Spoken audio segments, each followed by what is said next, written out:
Good morning students. आज हम पढ़ेंगे बेटा पथिक कविता और कवि हैं राम नरेश त्रिपाठी। आज पथिक कविता का सार पढ़ेंगे। आज हमारा रिवीजन वर्क रहेगा, यानी कि हम इस पथिक कविता से हमें क्या सीख मिली। यानी कि एक तो कवि ने इसमें प्रकृति के प्रति सच्चा जो प्रेम बताया है, यानी कि प्रेम का संबंध हमें आत्मा और मन से होता है। प्रेम में अद्भुत आकर्षण होता है, ये बताया है कि हमें प्रकृति से मतलब सच्चे मन से प्रेम करना चाहिए। और एक तरफ कवि अपनी प्रेमिका की छवि प्रकृति के रूप में देखता है।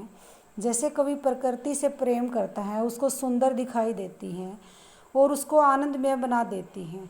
उसे पूरी तरह से प्रकृति में लीन होना चाहता है और बाहरी शरीर से उसका कोई संबंध नहीं होता। उन्होंने क्या बताया कि यह आकर्षण प्रकृति की सुंदरता में दिखाई देता है और बाहरी सुंदरता में मुझे कुछ दिखाई नहीं देता। तो यहाँ क्या बताया है कि प्रकृति से जुड़े रहने के लिए हमें अपने घरों में भी फूल और पेड़ पौधे लगाने चाहिए, उनकी देखभाल करनी चाहिए, प्रकृति में रुचि लगाए रखनी चाहिए। हमारे आसपास के मोहल्ले, अपने वातावरण में, और हमें अपने यानी कि जैसे विद्यालय, महाविद्यालय, हमारे घरों के आसपास सभी जगह हमें पेड़ पौधे लगाने चाहिए। हमें ज़्यादा से ज़्यादा पेड़ पौधे लगाएंगे, छायादार वृक्ष लगाएंगे तो हमारे लिए क्या होगा, वातावरण शुद्ध रहेगा और दूसरी ओर प्राकृतिक सौंदर्य में वृद्धि होगी। तो इस कहानी से हमें यही प्रेरणा मिलती है कि जो वृक्ष पहले से विद्यमान हैं हमें उनकी देखभाल करनी चाहिए, हमें प्रकृति से जुड़े रहना चाहिए। अगर हम प्रकृति से जुड़े रहेंगे तो हमें आनंद की अनुभूति होगी और तभी हमें एक अच्छे मतलब कि अच्छे जीवन जीने की कल्पना भी कर पाएंगे। यानी कि हमें उनसे प्रेरित होते रहेंगे प्रकृति से और प्रकृति का आनंद भी अनुभव करते रहेंगे। देखिए हम ये पढ़ेंगे बेटा इसका सारांश।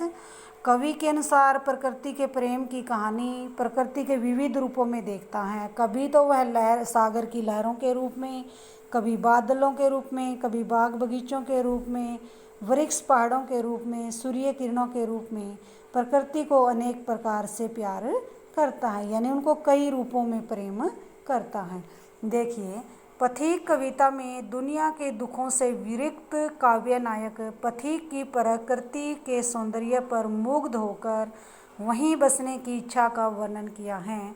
यहाँ वह किसी साधु द्वारा संदेश ग्रहण करके देश सेवा का व्रत लेता है। राजा उसे मृत्यु दंड देता है, परंतु उसकी कीर्ति समाज में बनी रहती है। कीर्ति यानी कि यश और प्रसिद्धि। सागर के किनारे खड़ा पथिक उसके सौंदर्य पर मुग्ध है।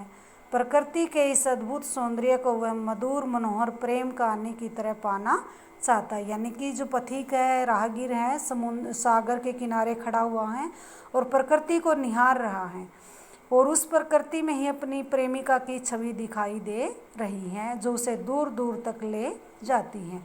प्रकृति के प्रति पथिक का यह प्रेम उसे अपनी पत्नी के प्रेम से दूर ले जाता है। इस रचना में प्रेम, भाषा व कल्पना का अद्भुत संयोग मिलता है। यह पथिक खंड काव्य का अंश है। इसमें कवि ने प्रकृति के सुंदर रूप का चित्रण किया है। पथिक सागर के किनारे खड़ा है। वह आसमान में मेघमाला और नीचे नीले समुद्र को देखकर बादलों पर बैठकर विचरण करना चाहता है। वह लहरों पर बैठकर समुद्र का कोना कोना देखना चाहता है। समुद्र तल से आते हुए सूरज को देखकर कवि कल्पना करता है मानो सूर्य की किरणों ने लक्ष्मी को लाने के लिए सोने की सड़क बना दी है।